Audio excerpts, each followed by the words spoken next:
ముషీరాబాద్ నియోజకవర్గంలో ప్రజల అవసరాలకు అనుగుణంగా అభివృద్ధి కార్యక్రమాలు చేపడుతున్నామని ఎమ్మెల్యే మూటా గోపాల్ తెలిపారు. మంగళవారం ముషీరాబాద్ డివిజన్లోని వైఎస్ఆర్ పార్కులో కొనసాగుతున్న పెండింగ్ అభివృద్ధి పనులను ఆయన పరిశీలించారు.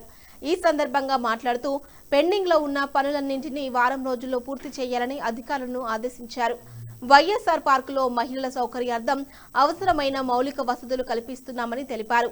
నిత్యం ప్రజల మధ్య ఉంటూ వారి సమస్యల పరిష్కారమే లక్ష్యంగా ముందుకు సాగుతున్నామని పేర్కొన్నారు. అభివృద్ధి పనుల్లో ఎలాంటి జాప్యం లేకుండా నాణ్యతతో సకాలంలో పూర్తి చేసేలా అధికారులు నిరంతరం పర్యవేక్షణ చేపట్టాలని ఎమ్మెల్యే సూచించారు. ఈ కార్యక్రమంలో బీఆర్ఎస్ యువజన నాయకుడు మూటా జయసింహ, బీఆర్ఎస్ నాయకులు అధ్యక్షులు శ్రీధర్ రెడ్డి, జనరల్ సెక్రటరీ ఆకుల అరుణ్, శ్రీధర్ గౌడ్ తదితరులు పాల్గొన్నారు. హలో కొంచెం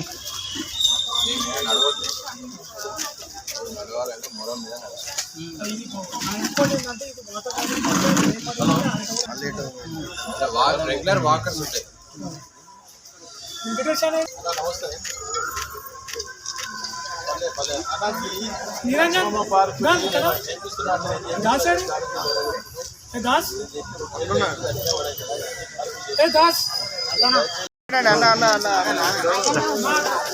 ఒక 2 నిమిషాలు గోపాలన్న మాట్లాడవలసిందిగా కోరుతున్నాం. ఒక నిమిషం.